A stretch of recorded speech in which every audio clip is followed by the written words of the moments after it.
Bem-vindo ao mais um episódio, mais uma entrevista no mundo da transição energética. Hoje, uma pessoa muito especial, aliás, todas as minhas entrevistadas são especiais, mas hoje é muito especial mesmo. É a Camila Ramos, CEO, fundadora da Cela. Eu olhei, Cela é Clean Energy Latin America, né? Que já fala qual é a empresa, né? Tudo sobre energias renováveis, tem muita experiência. Eu olhei também no LinkedIn, nossa, muitos pontos ali, a carreira é muito vasto, né? Vamos falar um pouco sobre isso, né? Mas já posso dar uma ideia, se vocês querem saber mais sobre a Camila, eu recomendo muito o podcast do meu amigo Guilherme Crispim. O podcast dele chama-se Duve, né? É É isso. diário De uma vida elétrica. No Spotify, fez uma entrevista com a Camila, eu acho que em dezembro, né? Isso. E é muito descontraído, muito interessante, onde ela conta tudo, inclusive como ela fez uma viagem ao redor do mundo, né? Isso. Ao volta do mundo e tudo. Então, essa parte, então, vou encurtar um pouco, mas eu fiquei realmente impressionado sobre tudo que você já fez na vida, como você chegou a isso, né? Eu vou contar um pouquinho, aí depois você me corrige ou fala se falta alguma coisa interessante ou importante, né? Então, hoje você tem essa Cela, que é uma consultoria estratégica e assessoria financeira que apoia empresas e investidores de energias renováveis, né? Aqui na América Latina. Então, energias renováveis, todo tipo de energia renovável, né? Desde biomassa, solar, Redução de emissão, a gente trabalha. redução de emoção, de emoção, não, de emissão. De emoção não De falta, emoção. viu? Pois Você é, sabe. também, né? Ao mesmo tempo, ela é na diretoria de várias organizações, na AB Solar, na Coinfra, da Fiesp e tudo, né? E importante, eu acho que isso me impressionou muito, são 2 prêmios que você ganhou nos últimos tempos, né? O primeiro prêmio dos 100 mais influentes, 100 mulheres mais influentes, né? 2024, na categoria de sustentabilidade. Isso foi pela Bloomberg? Não, esse prêmio, os 100 mais influentes da energia. Aí Da são energia. homens e mulheres, né? Melhor São 100 ainda, né? pessoas, e é um prêmio do Grupo Mídia, que eles Do Grupo dão Mídia. todo ano, Isso. foi em dezembro.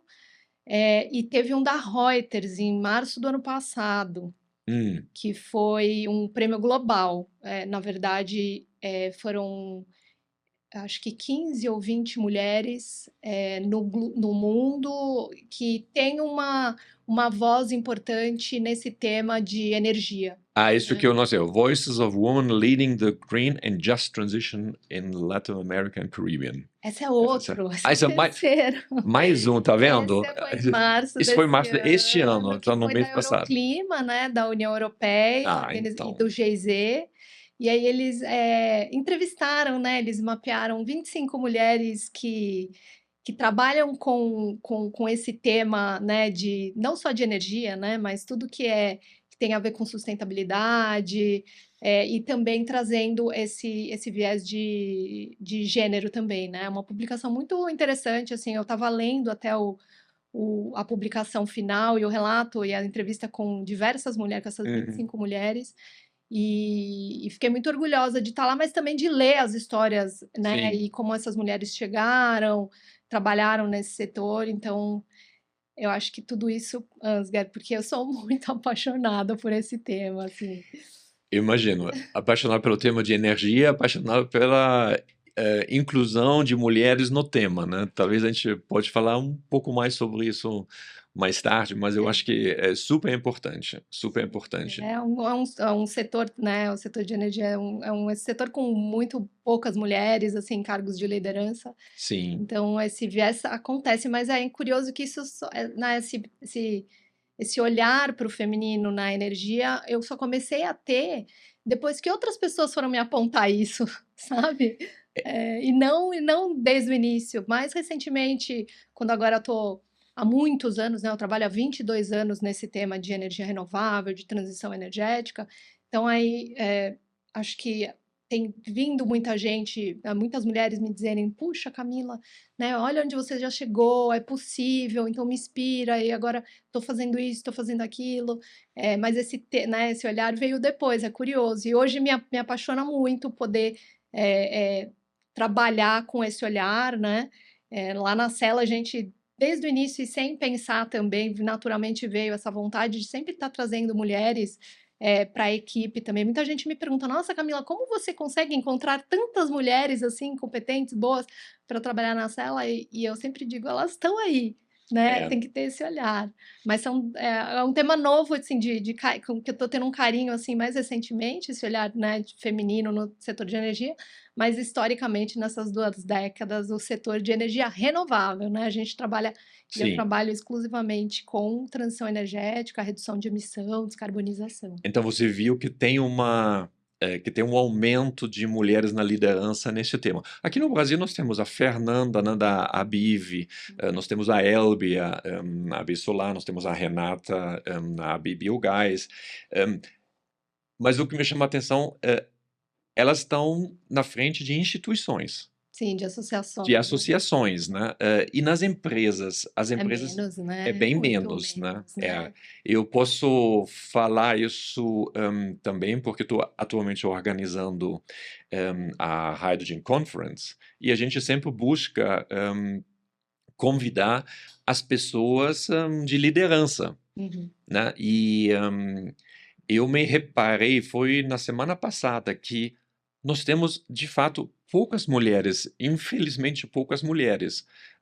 E eu estou tentando como a gente consegue realmente trazer mais mulheres. No ano passado você fez o keynote speaker lá então é uma forma de promover, uma forma de trazer isso um pouco mais para esse lado, mas às vezes é É difícil. difícil, É mas é difícil. importante que a gente tenha mulheres como elas que você Sim, mencionou aqui, porque apesar de serem associações, as associações elas lideram os temas, né, na transição energética, cada uma sim. delas, então elas são líderes muito fortes e elas inspiram outras mulheres para buscarem, né, posições de liderança aí dentro de organizações, mas realmente esse tema é muito falado, né, da importância de ficar fomentando o papel da mulher nesse setor, porque nas empresas, assim, a gente vê em posições de liderança mesmo muito poucas mulheres. Muitas poucas Muito, mulheres, muito né? poucas. E sempre vem o mesmo, fazendo talvez um paralelo, né? Eu sou vegetariano. Quando a Eu gente, também. então talvez você deve se reconhecer quando eu falo, né? Quando a gente chega numa festa, alguma coisa assim, alguém oferece carne, fala, não, desculpa, eu sou vegetariano. Aí a pessoa recua e fala, não, mas eu também como pouco carne. Pouca carne. Eu também só uma vez por semana. E aí começa logo a se justificar, mas não muda nada no final, É. né?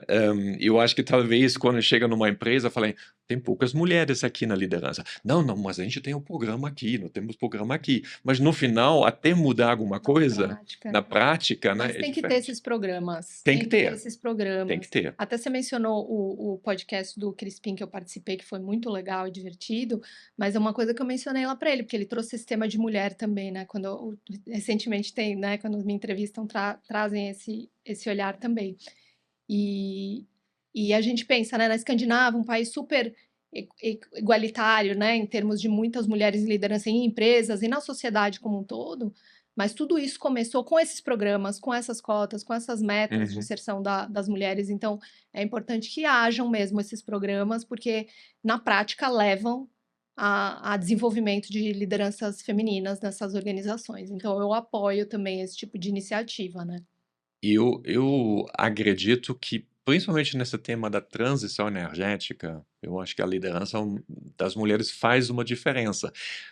Eu acho que pelo olhar das mulheres, né, de olhar um pouco, de ter Cuidar do um cuidado do planeta, né? planeta, cuidar das gerações, cuidar dos filhos Com e tudo. tudo. Então, eu acho que traz um outro viés muito importante, né? Super. Mas a gente também faz negócio, né? Então, a gente não Não, pode sem dúvida esquecer, nenhuma. porque né, nas associações que você mencionou, a gente na cela, o objetivo é viabilizar Sim, negócios bons, competitivos, de sucesso na transição energética. Eu tenho muito orgulho de dizer assim que nessa história da cela de 12 anos, né, na minha carreira de uns 22 anos nesse setor, a gente tem conseguido com muito sucesso, mas com muita dedicação. Você mencionou que eu estou em várias organizações no sim, conselho, né, da empresa, da associação, é, e é porque, como eu disse, é uma paixão mesmo, e a gente se importa, a gente quer fazer a diferença, é. quer criar novas políticas, quer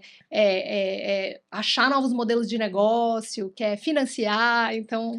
É verdade. Eu tenho uma frase, que eu peguei de você, eu acho que foi do LinkedIn, eu acho que caracteriza isso um pouco, né, depois eu vou fazer uma pergunta. Você falou: "Tenho paixão por promover soluções de energia sustentável e contribuir para a transição em direção a um futuro energético mais limpo e mais equitativo". Então eu acho que, é isso, né. É isso. Agora me conta, como você chegou nesse mundo de energia? Porque, pelo seu currículo, você estudou, relações internacionais, É.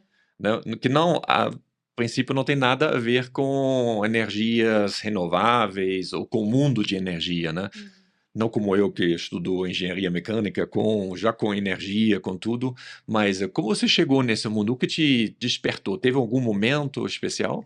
Foi uma grande coincidência, Asgar, essa é a verdade. O meu primeiro emprego foi numa grande consultoria na PwC, na PricewaterhouseCoopers, na época, né, chamava, e me colocaram, né, como uma recém, né, trainee na empresa para trabalhar na área que atendia clientes do setor sucroenergético, as Hum, usinas de açúcar e álcool. E aí eu passava a minha semana no interior de São Paulo, né, fazendo o projeto em, né, Ribeirão Preto, Araraquara, onde ficam essas usinas, e acabei conhecendo esse setor dessa forma, né. E aí achei muito interessante, assim, o Brasil é uma grande potência, né, como sim. você sabe, do setor sucroenergético, né, Uhum. ou do etanol, né, ou do biocombustíveis. O Brasil é uma grande referência, né, desde a década de 70, quando a gente implementou aquele programa do Proálcool. Aqui no Brasil a gente tinha Sim, o carros a álcool antes de ter o carro flex, né. Então, esse negócio né, da posição do Brasil de liderança já, né, num setor como esse, foi o que me atraiu. Aí eu tinha estudado relações internacionais e na época esse ângulo me chamou a atenção. Puxa, o Brasil, pioneiro, líder, referência. Fui fazer meu mestrado, acabei me escrevendo minha tese de mestrado sobre esse tema e quando eu voltei de novo para o Brasil, fui trabalhar de novo nesse setor, né. Mas aí trabalhando com biocombustíveis e transição energética naquela época, eu acabei, estando numa empresa que estava assim, olhando oportunidades para investidores no setor, uhum, né? E acabou acontecendo o primeiro leilão de energia eólica, a gente teve o Proinfa, né, que era um programa de incentivo para energias hum, renováveis, né, e teve esse incentivo inicial para as eólicas, depois o leilão de compra de energia eh renovável, que claro. era a razão de reserva, né, leilão de reserva para energia eólica. E aí eu falei: "Gente, olha isso, olha essas possibilidades", né. E foi aí que eu me apaixonei de verdade, quando eu comecei a trabalhar no setor de energia eólica lá em 2007. Hum, Faz bastante tempo, então ajudei várias das empresas que hoje estão no Brasil, né, a entenderem o mercado aqui, virem para cá. é. Na época eu trabalhava na Bloomberg, no Energy Finance, a BNEF, e aí, quando foi em 2011, eu falei: "Nossa, aqui a gente não tem solar", mas eu já sabia o que estava acontecendo no mundo solar, eu falei: "Gente, aqui no Brasil com esse sol, vai ser maior que eólica ainda", que já estava crescendo e já estava, né, bastante interessante. E aí foi quando eu decidi, começar a minha própria empresa, a Cela, na época, né, 12 anos atrás, com esse olhar para solar também, né, também trabalhando muito com eólica e biocombustíveis. E assim, tenho trilhado. Então foi uma grande coincidência que Se apaixonou me e apaixonei no caminho e segui. E até hoje, assim, a gente trabalha exclusivamente, né? Tá no nome da empresa, né? O grande propósito é trabalhar com essa transição energética. Então, o setor energético ele é maior, né, do que sim. as renováveis, né, ou a transição energética, mas a gente tem esse propósito e trabalha exclusivamente para viabilizar negócios nesse segmento.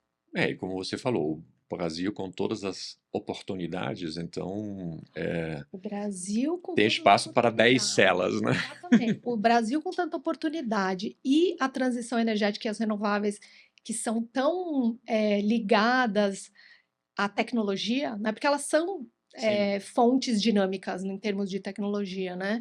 Então é muito interessante. Sempre tem algo novo acontecendo, uma tecnologia nova vindo, uma possibilidade de melhoria, de eficiência, de maior competitividade, maior redução de emissão, né? Potenciais de descarbonização diferentes, né? Você trabalhando bastante hoje no setor de hidrogênio, quando, né, apareceu essa oportunidade daqui no Brasil, a gente começar a pensar seriamente se posicionar em hidrogênio e potencialmente descarbonizar setores de tão difícil sim. descarbonização, é incrível. Esse setor de transição energética é apaixonante, não tem como.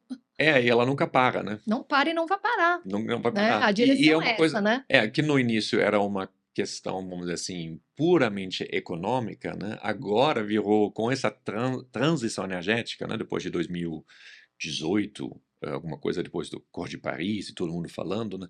Agora virou uma questão realmente, digamos, está na crista da onda de todos os movimentos, né?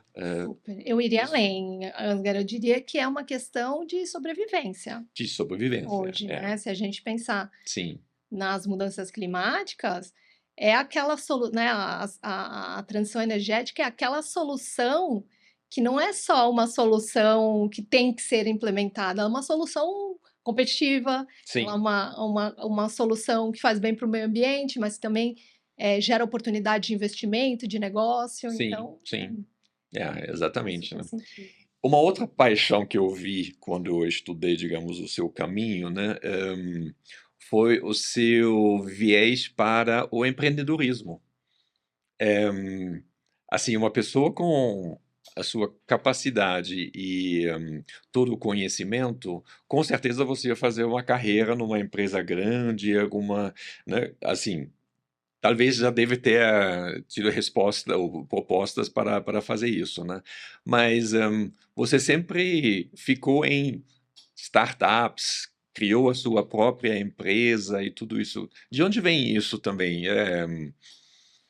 Também outra coisa que eu fui descobrir sem querer em mim, né? Porque comecei trabalhando em grandes empresas, né? Meu primeiro emprego foi lá na Price, uma grande Uhum, consultoria internacional, mas sempre aprendendo, né? Enfim, interessante. Depois lá na Bloomberg também, grande empresa. E aí, eu senti isso, né? Quando a empresa começa. Porque quando eu entrei na Bloomberg, ela não era uma grande empresa. uhum, Quando eu entrei na Bloomberg, eu trabalhava num braço de renováveis, né? De transição energética, de research em transição energética, que era a New Energy Finance, que a Bloomberg comprou. Então, quando eu uhum, entrei na empresa, ela não era uma grande empresa, ela era uma startup. E aí foi a primeira vez que eu trabalhei numa empresa pequena, assim, startup, e achei super dinâmico. Você uhum. tem a ideia, Não tem hierarquia, né? não tem. Você Uhum, tem a ideia e você vai lá e faz acontecer. Eu acho que é isso que me atrai. uhum, Eu acho que tem uma questão. Na terapia eu tenho trabalhado muito a questão de a independência é muito. Eu fui descobrir que a independência é muito importante para mim. uhum. Então, eu poder, né, implementar os meus sonhos, as minhas ideias, descobrir que é importante para mim. Então, quando você está numa grande organização, às vezes, né, você vai implementar coisas ou fazer coisas que estão mais em linha com o que a empresa está buscando, né, como um todo. Sim.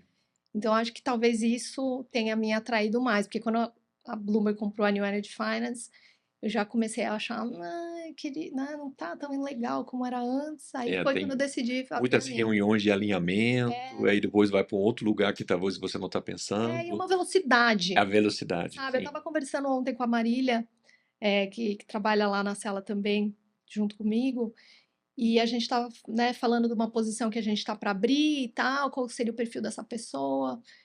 E ela falou: Camila, mas tem que ser alguém muito dinâmico. Você não percebe? A cela é muito dinâmica. Porque a transição energética, ela traz muito. A gente vai falar assim, dos movimentos que Sim, sim. acontecem, e tecnologia e tal. Mas você precisa estar sempre olhando para frente, o próximo passo. E também, né, quando a gente ajuda muito os nossos clientes a viabilizarem novos negócios, Uhum. novos modelos, você sempre tem que ficar pensando fora da caixa, Sim. né? Então, acho que isso me atrai muito. Acho que Acho que esse foi o viés do empreendedorismo. Eu nunca pensei em criar uma empresa. É curioso, quando eu comecei a Cela, eu não falei, vou abrir uma empresa. Uhum. Eu atualizei o meu LinkedIn e falei, sou uma consultora independente. Aí meu primeiro cliente, que já era meu cliente antes, me ligou e falou, vem morar no Panamá aqui 9 meses e fazer um projeto para mim. Eu fui, em energia solar. Mas não era pensando em ter uma empresa. Aí depois eu falei, não, acho que eu preciso ter um nome, né? Uhum. Acho que precisa ter um nome e tal. Eu nunca fui pensando nunca pensei, né, em criar vou ter uma empresa de tantas pessoas. E aí foi acontecer, tá acontecendo, né? Então tem sido já de uma forma muito natural, assim. Quantos funcionários a Cela tem hoje? Hoje nós somos 10 pessoas, começamos, né, aí fui Uhum. crescendo devagarinho, ficamos muitos anos, 2, 3 pessoas. E aí, nos últimos, acho que 2 anos, eu diria que a gente deu essa. E agora estamos com algumas vagas em aberto aí. Então, até o final desse ano, mais do que as 10 pessoas atuais. Muito bem, muito mérito também, né? Assim, eu acho que a Cela hoje é uma referência no mercado, nem só de financiamentos, mas também de análise do mercado, né? Então, eu acho que vocês fazem também muitas análises do mercado, análise de preço, e com isso dá uma orientação muito bom para os investidores, né? Para as empresas que querem realmente investir aqui no Brasil e tudo isso, né? Então, vamos falar um pouco sobre esse mercado. Você falou 22 anos, né, nem parece, mas 22 anos no mercado de energias renováveis. Então você viu todas as energias renováveis, vamos dizer assim, entrando, né? Talvez o etanol não, porque entrou nos anos 70, né? Mas Já está. Mas eu vi, viu? Eu vi, porque na época que eu comecei a trabalhar, não tinha o carro flex. exatamente. Aí Então, começou. teve algumas Sim, evoluções enquanto eu estava trabalhando no sim, setor, que foi a introdução do veículo flex, que mudou o jogo, né? sim, Porque antes acabava, né, Ansgar, você não morava no Brasil nessa época, né? E quem aqui está assistindo a gente, for muito novinho, não vai saber. Mas quando não tinha carro flex, você tinha um carro a álcool, né, que era o nome do etanol na época, você só podia usar esse álcool. E quando sim, acabava o álcool, porque acabava o sim, álcool no posto de gasolina, o seu carro ficava parado. sim, sim, Era desesperador. Então, a grande inovação, assim, que eu vi, eu diria, uma das grandes inovações que eu vi no setor, enquanto eu trabalhava, né, no setor de biocombustíveis, foi a introdução do dos carro flex. veículos flex. É, E também o papel da biomassa para o setor energético, porque quando eu comecei no setor, a biomassa ela era um resíduo, ela era sim, vista como um grande problema para se lidar com esse resíduo. Tinham sim, montanhas, né? Se você fosse visitar uma usina na época, tinham literalmente montanhas sim. de bagaço lá parado, esperando, né, para se lidar com aquele resíduo. E hoje em dia, né, o setor energético até mudou o nome, era Sim, procoleiro, né?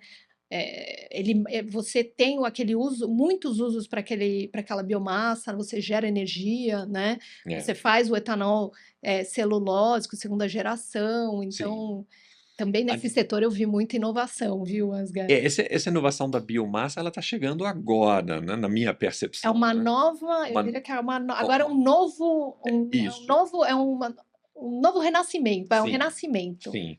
porque Mas ficou, né, alguns anos, né, crescendo, mas acho que diria organicamente, né, e agora com a lei do combustível do futuro, a introdução também do etanol de milho, que a gente não tinha, né? sim, etanol de Etanol de milho, milho era etanol é, de cana, né? sim, sim. A gente está vendo esse novo, né, o biometano, o biogás, né? Pois essa agora é essa nova onda que está Nova chegando, onda. porque eu acho que eu chamo isso de a segunda safra, né? Isso.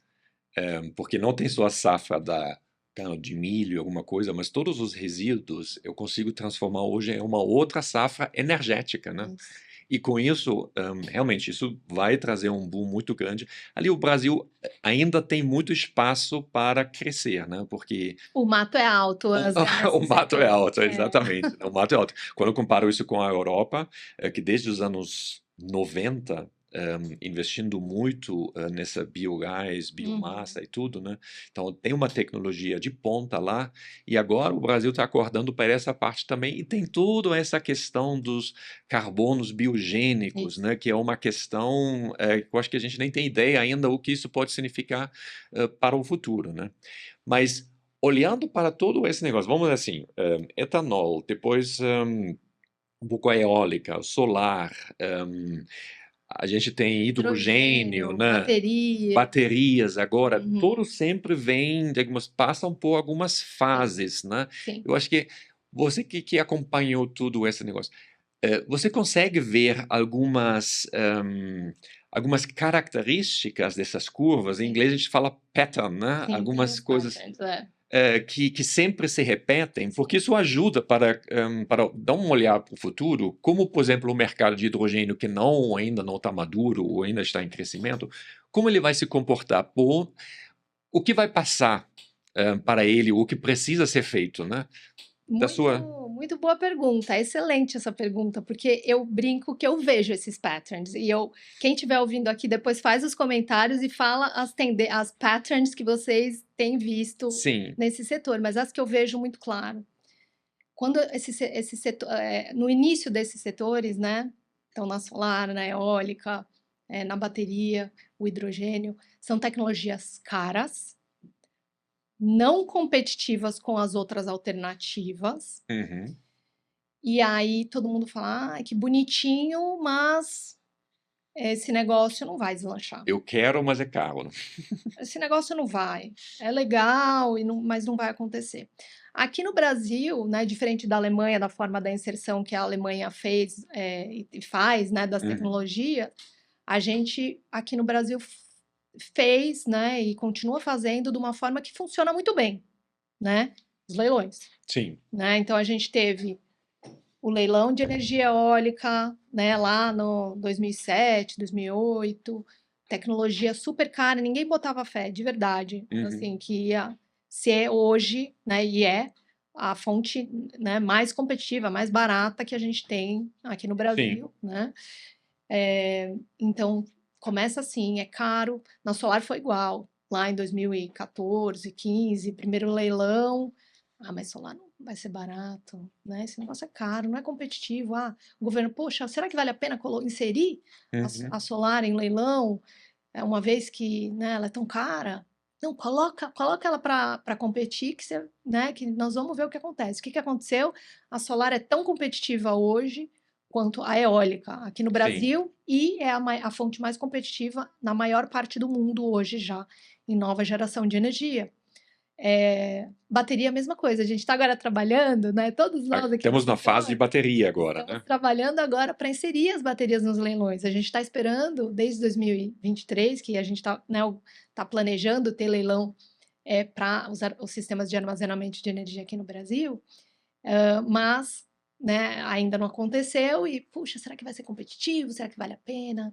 E Ansgar, mesma coisa. Hoje é caro, É. mas ela vai ser inserida. O que que acontece, né? E aí foi isso que aconteceu com a eólica, isso que aconteceu com a solar e com a bateria, né? O sistema de armazenamento vai ser igual. Começa caro, não é competitivo, a gente tem esse leilão, esses leilões, né, de compra de energia organizados pelo governo, né, para que os primeiros projetos sejam construídos, né, com um preço que remunere o investimento do investidor que está participando, atrai o interesse, né, de mais empresas, a gente tem um ganho de escala, e é Uhum. isso que está acontecendo no mundo. Inclusive, o custo de implantação do sistema de armazenamento de um BESS, né, que é um sistema de armazenamento de energia de grande escala, ele caiu 40% no ano passado no mundo. Essas são, e você que trabalhou com Sim. solar também, Asgar, é esse tipo, né, de queda de preço que viabilizou a energia solar Sim. também, né? A expectativa esse ano, né, dos grandes fabricantes aí é que esse ano cai uns 12%, Mais 12%. né?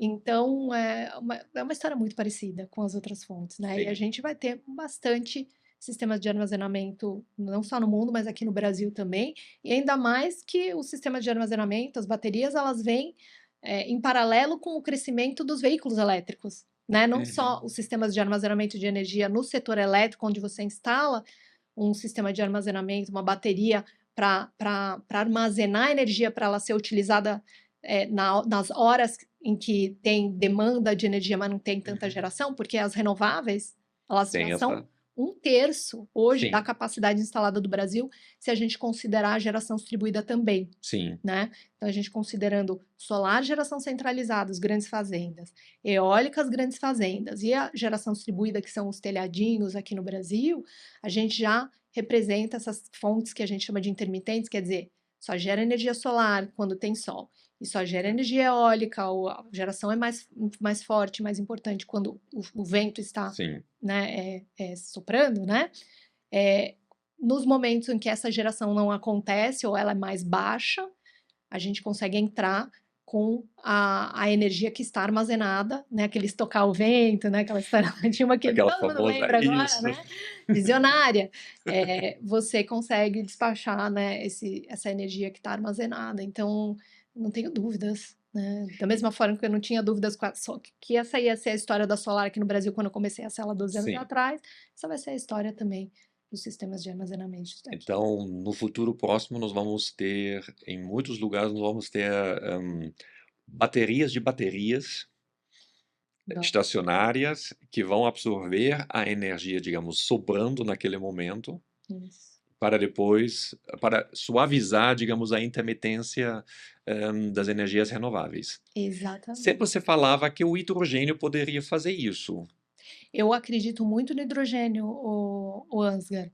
A minha visão do hidrogênio, trabalhando já há 3 anos com muitos projetos de hidrogênio, não mudou Uhum. no sentido da grande oportunidade que a gente tem no mundo de descarbonizar setores que são difíceis de carbonização. Aí, para quem não trabalha nesse setor, tem coisas, processos ou até moléculas que a eletrificação ela não é possível, Uhum. né?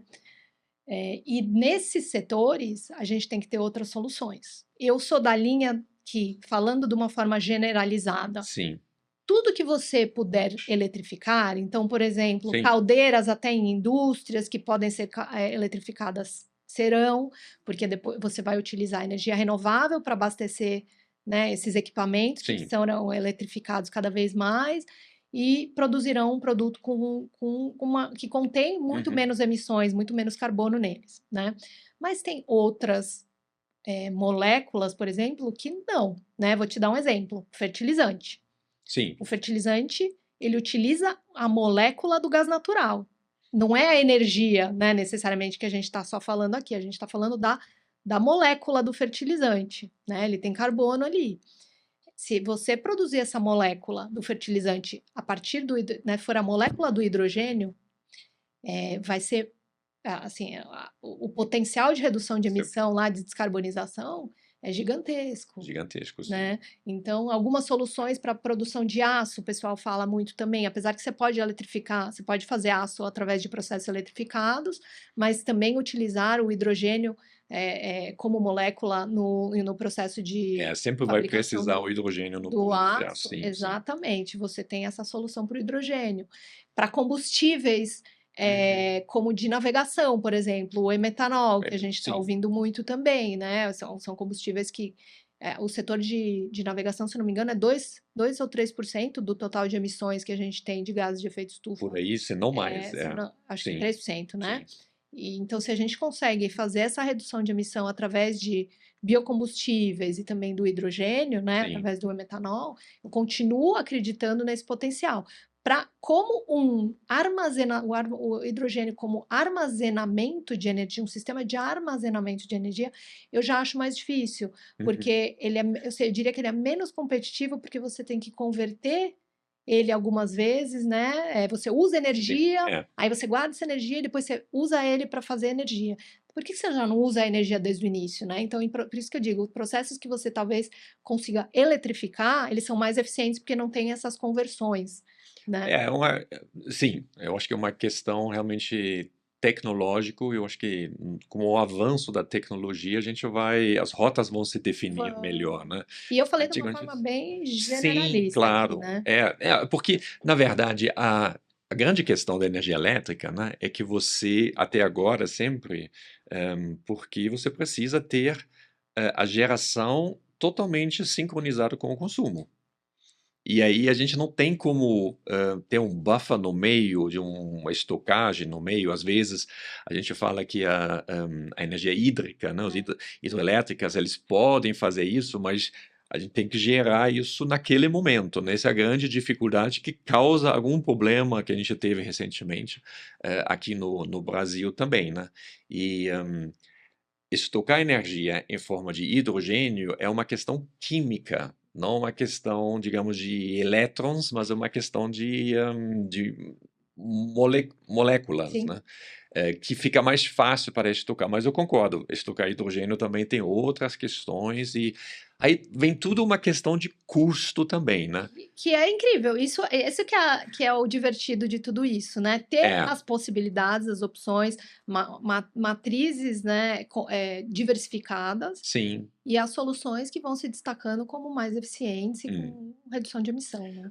Mas então, eu vejo que você falou, desses ciclos, né, então sempre teve, uma influência, vamos dizer assim, um puxão, pelo governo fazendo as leilões, e com isso atrair investidores começam, depois a atrair, ou digamos, baixar o preço, Isso. e com isso a gente consegue realmente viabilizar isso, né. De forma super competitiva, Super exatamente. competitiva, exatamente, assim, globalmente super competitiva, né. Isso. Eh a respeito do preço, às vezes eu tenho essa impressão quando, por exemplo, a gente olha para o preço de hidrogênio. Vamos falar um pouco sobre hidrogênio, né. Eu sei que a Cela fez, recentemente, eu acho que no final do ano passado, né, fez um estudo sobre o custo de produção de hidrogênio. E aí se mostrou realmente que o custo, até sem subsídios, já estava bastante competitivo. Com subsídios do governo, assim, se viabiliza tranquilamente. Mais ou menos assim? Conta um To- pouco sobre esse estudo. Então, todo ano em julho, a gente atualiza Uhum, um estudo que a gente deixa no nosso site, que chama o custo nivelado do hidrogênio verde, da amônia verde e o do metanol a gente não tem colocado lá no site, mas a gente calcula também, para entender como é que está se comportando uhum, o custo né, de viabilização, o custo dessas moléculas aqui no Brasil em 5 estados. A gente olha para 5 lugares diferentes, porque cada estado tem sim. incentivos diferentes, tem custo de energia diferente, Uhum, né? Tem, enfim, tem as suas particularidades, tem as questões logísticas diferentes, né? Então a gente atualiza todo ano. O que a gente viu da última edição? Então foi em julho que a gente atualizou. A gente viu que a amônia, uhum, o hidrogênio verde, ele é ainda muito menos competitivo do que o hidrogênio cinza, né? Que é a uhum. tecnologia hoje, né? Que a gente, né, a molécula que é utilizada hoje. E normal, como eu disse no começo, as tecnologias elas não são competitivas, Sim. né? Mas a amônia verde, ela já está muito próxima de uma competitividade com uma amônia cinza. E aí no relatório a gente analisa quais são as alavancas que façam com que esse produto fique mais competitivo, né? Então, um deles, por exemplo, é o custo da energia, Uhum. né? A energia é Sim. um componente muito importante no custo da fabricação dessas moléculas, né? Então, aqui no Brasil, a gente tem um custo de energia, assim, um custo de energia, um preço de energia muito competitivo se você faz um projeto de autoprodução, por exemplo, onde você tem alguns incentivos Sim. como consumidor ou autoprodutor de Uhum. energia, né? Então, dessa forma, a gente consegue entender que a autoprodução é muito importante para a viabilidade ou a competitividade de um projeto de amônia, por exemplo. Autoprodução, você fala, isolado da rede nacional, ou Não. como você. A autoprodução seria só o modelo de negócio mesmo. Uhum, Você consegue fazer um projeto de autoprodução quando você é um grande consumidor de energia de duas formas, né? Grande, falando assim, generalizando também. sim. Ou você faz um investimento na planta de geração de energia, Uhum. tá? Você mesmo, como grande consumidor. Então, o Ansgar tem uma grande indústria, ele quer produzir energia renovável, ele mesmo, ele faz um investimento, e como autoprodutor que ele está investindo num projeto de geração de energia e ele vai consumir aquela energia, ele tem alguns benefícios de encargos setoriais importantes, alguns Entendi. benefícios tributários importantes. Não precisa ser próxima Esse da minha produção, pode ser em projeto qualquer lugar. pode estar localizado em qualquer lugar do Brasil. Você Uhum. vai ter os custos envolvidos em fio, né, que é Sim, né, no fazer transporte dessa transmissão. energia, mas os contratos de energia no Brasil, eles têm, você tem um contrato, né, financeiro né, o físico é diferente. Você não Sim, tem que estar conectado sim, sim. direto, né, Uhum. na geração no consumo.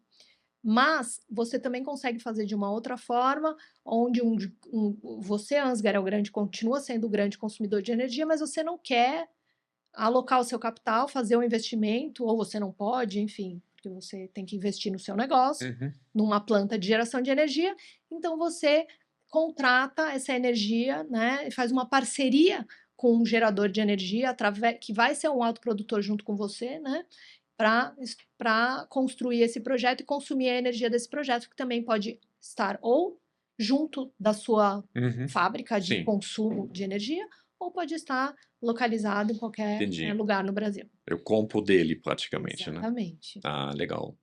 Tá certo. Então, tem coisas, né, E dentro desse custo nivelado de energia, tem diversas, né, componentes que levam para essa menor ou maior uhum, competitividade da amônia e do hidrogênio. Os incentivos, né, fiscais têm sido, sem dúvida, um deles, e uhum, tem estados, por exemplo, o Ceará, né, não é coincidência que a maioria dos projetos anunciados no Brasil, eles estão lá no Ceará, que foi um estado que se preparou para receber esses sim, projetos em grande escala, mas agora a gente já está vendo um movimento de outros estados oferecendo benefício, por exemplo, de ZPEs, as zonas sim, de processamento de exportação, que tem alguns é. incentivos lá para você fazer o seu projeto Uhum. também. Então, esse tipo de coisa a gente faz uma mensuração para mostrar para o empreendedor e também né, para quem está fazendo as políticas públicas, para mostrar, né, se a gente quer, como país, fazer com que no Brasil a gente produza um hidrogênio, uma amônia verde competitiva, o que a gente precisa fazer para chegar lá. Interessante. E aí tem a questão que sempre me move um pouco, a questão, a diferença entre preço e valor. Porque preço é uma coisa que eu produzo e eu saio, eu consigo fazer isso matematicamente, economicamente calcular, mas qual é o valor que ele traz? E aí a gente entra nesse mundo dos off-takers, né, do consumo. Claro que é uma tecnologia nova que ainda vai ser caro, né? Mas eu acho que muitas vezes a gente é um pouco viciado nas discussões, porque a gente fala tanto sobre o preço alto que ninguém mais olha, mesmo talvez um amônia verde ou, sei lá, um produto verde, né, um derivado verde, vamos dizer assim, do hidrogênio, ele não é mais considerado porque eu já ouvi falar que é caro, então não preciso olhar. É. Eh, Na questão onde realmente a participação do produto, do derivado, tem uma grande participação do produto final, isso pode ser considerado, pode ser, eu acho que é válido, né? Mas existem muitas indústrias que usam pouca amônia, pouca metanol, que ainda, e fazer essa transformação para verde, acredito, eles conseguem realmente fazer isso e só ter, isso cria um valor maior para eles, só no valor, vamos dizer assim, de marketing, falando que, ó, eu estou eh, descarbonizando a minha indústria e para isso já é uma questão, acho que muito. Vocês consideram isso também quando vocês falam com os clientes? Então, a gente discute muito sobre isso, mas para ser, assim, sendo bem, assim, honesta na minha fala aqui. O que você está me falando é uma mudança cultural, Uhum, tá? Na minha cabeça é uma mudança cultural. Dá um exemplo. A gente tem o carro flex, né? Quem tem carro flex está ouvindo a gente aqui. Quando aquela relação dos 70%, que o sim, etanol ele é menos, né? Você roda menos no etanol, ele tem que estar num preço mais competitivo, 30% menos, né? É, exatamente, do que a gasolina. sim. Quantas pessoas vão escolher pagar mais para estar reduzindo essa emissão? Sim. É muito raro. Isso é uma mudança cultural que eu não tenho dúvida que nós, como humanidade, vamos chegar lá, tá? Uhum. Eu não tenho dúvida. Mas eu também não tenho dúvida que a gente também não está lá hoje, Sim. como humanidade, sabe? São algumas pessoas que têm essa consciência, Uhum. né? Mas a gente vai sempre em busca, né? O consumidor, o off-taker que você está falando aqui, o comprador desse produto, né? Dessa amônia, desse hidrogênio, ele está buscando o produto mais competitivo, mais barato para ele comprar. Algumas exceções, né? Então, por exemplo, sei lá, um caso bem emblemático é a BMW que Uhum. compra aço verde feito a partir, né? O plástico verde, que é mais caro, ele paga um prêmio, que o pessoal chama, né, no termo aqui de Green Premium, ou prêmio Sim. verde, para oferecer esse produto, mas são produtos, né, normalmente, Já é generalizando aqui premium, também, né? de luxo, premium, consegue acomodar essa diferença. Agora, para um produtor de aço no mercado normal, onde o comprador vai estar comparando vários fornecedores, a decisão é qualidade, né? Ele atende Sim. a qualidade que eu preciso e preço, Uhum. né? Então, essa barreira, transpor essa barreira dessa diferença de preço no início do setor, que a gente teve com a eólica, Sim. e aí o leilão deu conta dessa diferença de preço, né? Uhum. Através de incentivos, Ajudou, subsídios. A Solar ultrapassou isso também através desses leilões. Aqui na Alemanha, a gente está vendo o governo alemão organizar esses leilões para hidrogênio também, criando mecanismos, né, de cobrir essa diferença entre o preço do cinza para o verde. Aqui no Brasil também a gente está discutindo isso, né? Como podemos desenvolver mecanismos que garantam aquele preço mínimo que remunere o investimento do investidor nesse projeto, né, de hidrogênio, amônia verde, para fazer esse produto ser competitivo, porque vão ser raros os off-takers, os compradores finais, que vão tomar aquela decisão. Ou ele vai tomar uma decisão porque tem um incentivo que cobre esse gap, isso é uma forma, Sim. E tem a outra forma que são metas, e aí se você não atingir aquela meta de comprar pelo menos tantos por cento, que foi como a gente fez a introdução a gente tinha metas obrigatórias no Proálcool, que foi o programa do incentivo do etanol, né, do álcool no Brasil, era através a gente até hoje tem, né, a mistura obrigatória, Sim. né? Então, essa é uma forma né, que a gente chama de carrots and sticks, né? Carrots é a cenourinha, onde você incentiva, então vou dar um incentivo, vou cobrir aquele diferença de custo, né? Que é carrot, porque é a cenourinha que você vai puxando o burrinho, vai atrás da cenourinha, o cavalinho vai atrás da cenourinha. Ou os sticks, né? Você vai lá no cavalo ou no burrinho e você vai dando um chicotinho nele para ele andar, né? Então, é uma forma ou outra. São difíceis são muito menos as possibilidades, menores as possibilidades, onde o consumidor vai lá e faz essa mudança cultural, que é o mundo ideal, onde a gente com certeza deve chegar com as mudanças climáticas, a crise climática ficando muito mais evidente na nossa vida, no dia a dia, sabe? Eu acho que hoje em dia as pessoas estão. Acho que especialmente até a tragédia que aconteceu no Rio Grande do Sul, aqui no Brasil, por exemplo, foi um exemplo muito claro que as pessoas estão vendo, né, as mudanças, o calor que a gente está passando aqui no Brasil, né, nesse verão agora diferente, né, do calor que a gente passava antes, são coisas que vão levando as pessoas a serem mais conscientes e falar, poxa, né, será que deveria estar olhando para um produto com menos emissão? Será que eu deveria olhar? Mas quem é economista de behavioral economics, né, de economia comportamental, diz que o mais difícil é mudar o comportamento das pessoas. Que precisa fazer o balanço trimestral para os acionistas, alguma coisa assim, e aí já tem um outro olhar, ele olha preço, né? Também, exatamente. Ele olha preço e não olha, digamos, o valor. Aí talvez essa questão de ESG e tudo, que talvez consegue colocar isso na conta do ESG um pouco, mas eu entendo que realmente o preço ainda é o predominante, né? Então aí a gente precisa lutar para ser competitivo. Além do preço, eu iria até além, é até mais complexo do que só o preço, porque o preço já é uma barreira difícil de transpor, né? Mas a gente também tem a questão dos contratos de longo prazo, né? Porque tem produtos do hidrogênio hoje, por exemplo, do fertilizante, o fertilizante, ele não é comprado aqui no Brasil no longo prazo, né? Spot, Ele compra spot, ele compra safra a safra. Para você conseguir, como empreendedor, construir uma fábrica de fertilizante verde no Brasil, você precisa de um contrato com um comprador de longo prazo. Então, quer dizer, além do preço ter que ser competitivo, você tem que trazer uma nova cultura de contratação de longo prazo, que não é o business as usual, o dia a dia do fazendeiro, do agricultor, enfim, que está comprando esse fertilizante. Então, é uma outra barreira que a gente também está trabalhando para verdade. ultrapassar.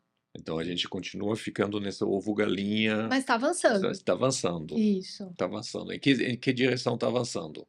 Para quebrar essa, para fazer contratos mais de curto prazo ou com determinações, ó, depois de 3 anos, depois de 5 anos, tem redução, algumas coisas assim. Tudo isso, assim, na negociação do investidor, né, com o comprador, tentar criar mecanismos nesses contratos que trabalhem essa questão da diferença de preço mínimo, né, de alguma forma.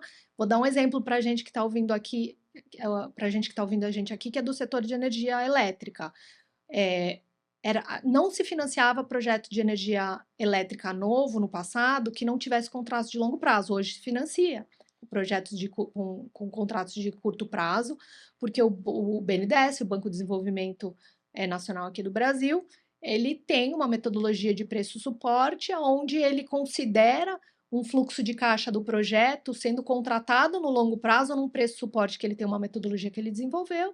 E aí, toda vez que o projeto faz um novo contrato de compra e venda de energia, né, de curto prazo, ele vai atualizando esse serviço da dívida, vai atualizando as condições do financiamento, enfim. Então, viabilizando o financiamento. Isso é uma coisa que a gente tem discutido junto com instituições financeiras, como é que a gente poderia criar mecanismos para cobrir esse gap de preço, para cobrir essa diferença de contrato de curto prazo versus longo prazo. Na Europa, eles conseguiram fazer através daquele leilão, né, que liga comprador e vendedor de hidrogênio. Essa empresa centralizada compra o hidrogênio no longo prazo do investidor, que precisa de um contrato de longo prazo, e ele distribui para o consumidor final em contratos de mais curto prazo. E ele está gerenciando esse gap de preço e também de prazo de contrato. Então, aqui no Brasil, eu estava até assistindo uma apresentação do Ministério de Minas e Energia 2 dias atrás, eles também falando do leilão que eles estão organizando de hidrogênio aqui no Brasil, né? Tem um pessoal lá da Alemanha que esse mês, aparentemente, aqui em abril, estão, né, fazendo um roadshow com empresas brasileiras potenciais produtoras de hidrogênio verde para apresentar para eles segundo leilão do H2 Global, que vai comprar, né, hidrogênio aqui do Brasil para a Europa, né, potencialmente, né, tem essa possibilidade. Então, tudo isso está avançando. É que às vezes a gente acha, puxa, já faz 3 anos que a gente está falando disso. Gente, é muito pouco tempo. 3 anos é muito pouco. É muito pouco tempo. A gente já avançou bastante. A velocidade é essa mesmo. E eu tenho visto esses avanços, sim. E eu acredito, né, conforme as empresas têm anunciado aí, que o ano que vem, já em 2026, a gente já deve ver os primeiros anúncios assim de FID, que é a decisão final de investimento, sendo anunciadas. Sim, sim. Você acredita que isso acontece no ano que vem? Esse ano a gente ainda vai ter a preparação para tudo isso, né? Eu entendo que é o ano que vem. Esse ano o pessoal está tendo uma outra dor de cabeça, Ansgar, que você já sabe muito bem, que é a conexão desses projetos. Sim, sim. Essa ali, a gente teve aqui uma conversa com o Luiz Viga, ele chamou a tomada. A tomada. A tomada para os projetos dele é muito pequeno para o projeto dele. Então, realmente precisa trabalhar para aumentar a tomada, para aumentar a capacidade de transmissão de energia para realmente fazer tudo isso, né? Porque senão não dá. Mas nesse sentido, a gente está agora, esse ano, lá com grandes expectativas na COP30, que vem para cá, né? Então, uma coisa que eu percebo quando eu olho para o mercado na Europa, e principalmente na Alemanha, O Brasil muitas vezes não é mencionado como uma primeira opção para as energias renováveis. Muitas vezes as pessoas não sabem que nós temos aqui quase 90% da energia elétrica já renovável, e quando a gente conta sobre isso, você fala, nossa, não sabia. Então, já falei isso com várias pessoas. Eu acho que o Brasil tem uma certa carência, vamos dizer assim, na na promoção dos próprios bens, das próprias oportunidades. E agora vem o COP30 ali, todo mundo com grandes expectativas. O que você acha que o governo, ou digamos, toda a sociedade deveria fazer para realmente na COP30 para a gente brilhar e chamar mais investidores? Ai, Oscar, Fazendo essa pergunta, assim, sabe, me deixa até um pouco, assim, eu tenho mixed mixed feelings. feelings, esse é o termo que eu queria usar, sabe? Porque, por um lado, é exatamente o que você está falando, né? O Brasil é um país, assim, abençoado em recursos hídricos, abençoado com sol, abençoado com vento, abençoado com água, com terra, né? Água, eu falei, hídricos. Mas a gente tem uma matriz, a matriz mais limpa, né, dentre os grandes países do mundo, sem dúvida. Então a gente tem esse grande potencial aqui, né, de continuar crescendo nesse sentido e liderando a transição energética com cases e também Uhum. com produtos verdes, etc. Né? Por outro lado, a gente está chegando na COP30 e a gente está passando por alguns momentos aí de anúncios de políticas até numa direção, ou de ações como país, em direções meio que contrárias da transição energética, né? A gente teve aprovação aí, né, de investigação para Amazônia. exploração, Uhum. né, de petróleo na margem equatorial, né, Sim, da Amazônia. São coisas assim que são delicadas, né? sim, A gente anunciou já, inclusive, um leilão para contratação de energia térmica. térmica a gás, né? Uhum. É enorme no Brasil, né? Que é realmente, Que não na direção, na na contramão da transição contramão da transição energética, energética, é. sabe? Sim. Eu ouço assim, mas o gás é uma solução intermediária até a gente chegar ao verde. Esse discurso, ele é um discurso importado, por exemplo, de um país como os Estados Unidos, que tem muito, ou da China, enfim, que tem carvão, onde eles estão Sim, tirando do ar carvão, que tem uma emissão muito maior do que o gás, e substituindo por um mal menor, que é o gás. sim, Aqui no Brasil, se a gente tem, né, consegue, é. até usando o termo do professor Gutenberg, que também é uma referência para gente que trabalha nesse setor, né? Que é o leapfrogging, né? Os países em desenvolvimento têm essa possibilidade de leapfrog, pular estágios que outros países tiveram que passar, Uhum. né?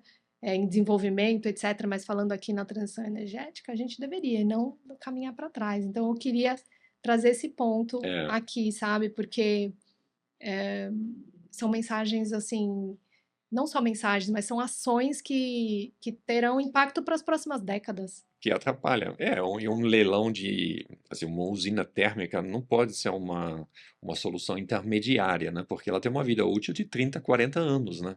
Exato. E aí ela é calculado para funcionar 30, 40 anos. Então ela vai trabalhar 30, 40 anos. Então não tem nada de intermediário. Né? Então, mas é interessante, eu vejo isso também. Nós temos num lado, nós temos duas facções tem grande oportunidade de realmente se colocar como um país que explora as oportunidades sustentáveis, renováveis e tudo, mas ainda, claro que tem também certas preocupações no setor de óleo e gás, então tem tudo isso que precisa ser balanceado de alguma maneira. Não é fácil, né? Mas para a COP30, vamos ver como realmente o governo vai se comportar, ou como as ONGs vão se comportar ali, né? Então, acho que a gente tem uma oportunidade, a gente não pode desperdiçar essa oportunidade para mostrar e atrair investidores, né? concordo com você, Ansgar. Eh, com isso, Camila, chegando um pouco ao fim, né, porque esse aí Tem muito tema, né? tem muito tema para a gente falar, mas o tempo é curto, né? Eu faço sempre uma reflexão no final com todos os entrevistados. Eu jogo algumas palavras e eu peço para responder rapidamente e espontaneamente, é uma coisa interessante. Então, só o que você pensa nisso. A primeira palavra é mudança climática. Emergência. Nós estamos numa trajetória hoje que nós não estamos na trajetória de reverter a mudança climática. O Uhum, que quer dizer isso? Todo ano, historicamente, a gente emite mais gases de efeito estufa do que o ano anterior. sim. Não foi diferente em 2022, não foi diferente em 2023, não foi diferente em 2024.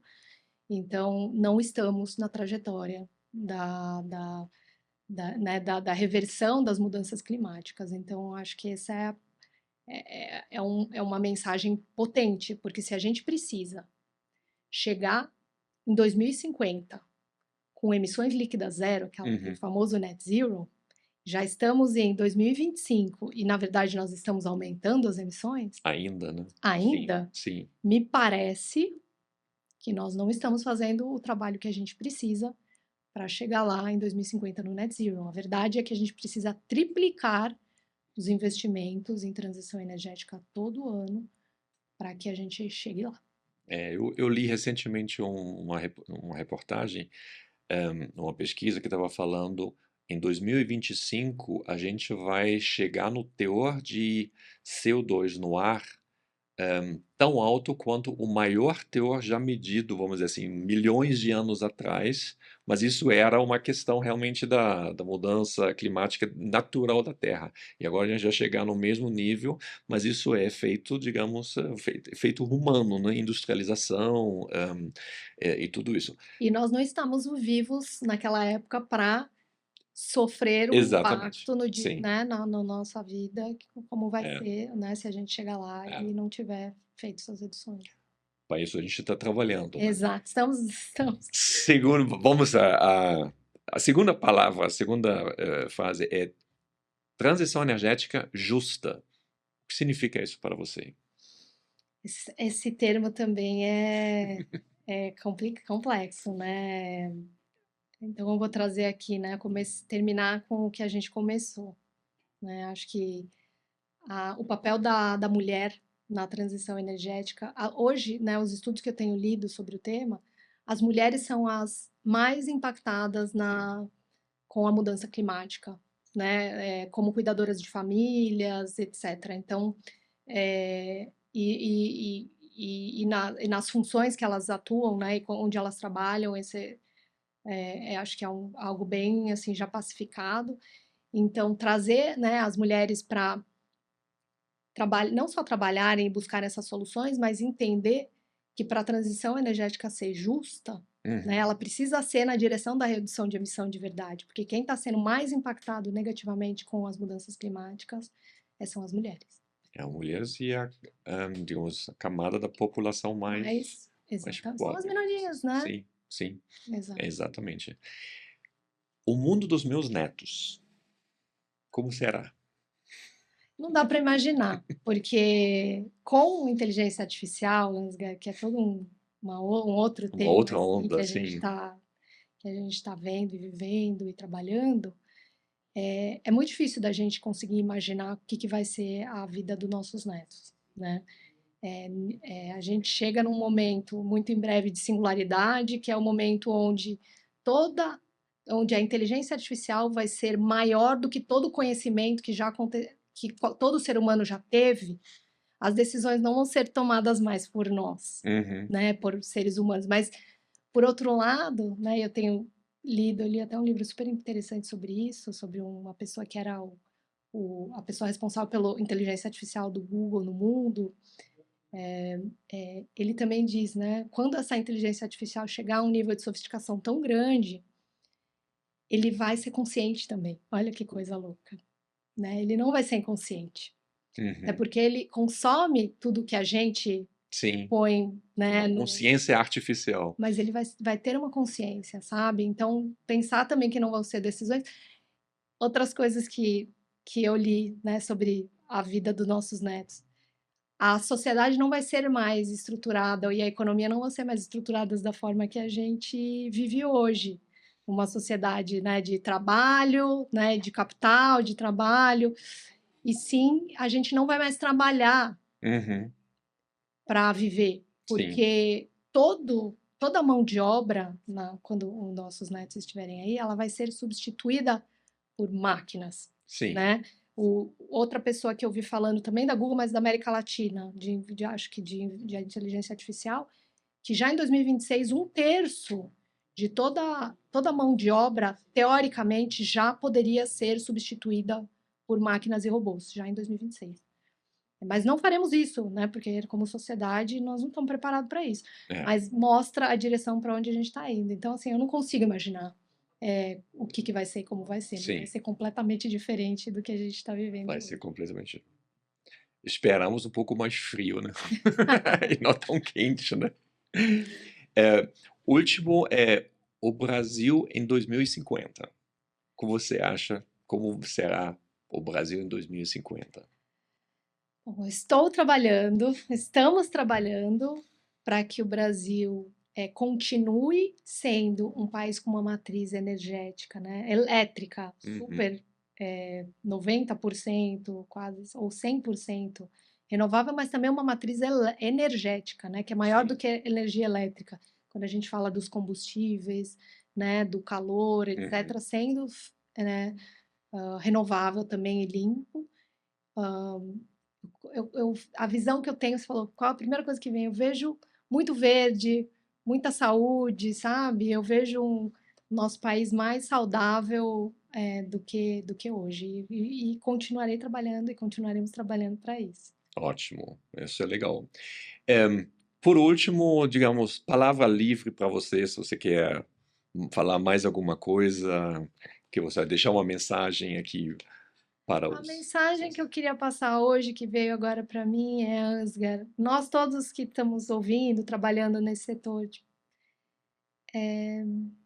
busquem o seu sonho, né, nesse setor, mas na direção da transição energética de verdade.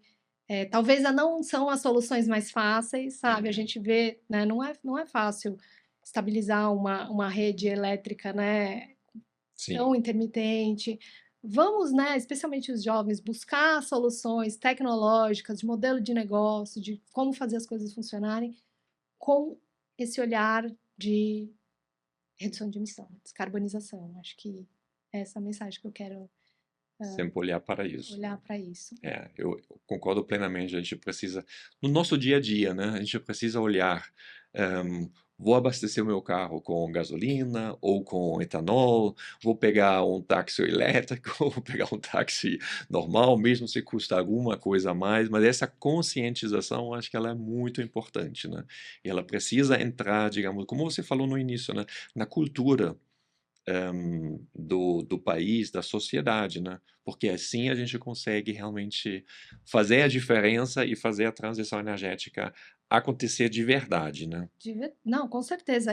Mas também, só para não parecer que eu não estou pensando em outras nuances, Hum, isso não é fácil num não, país em desenvolvimento como o nosso, com o nível de pobreza que a gente tem aqui no Brasil, né? sim, Não pode ser mais caro para a população, não, né? Não pode. não. Então, tem que ser criativo.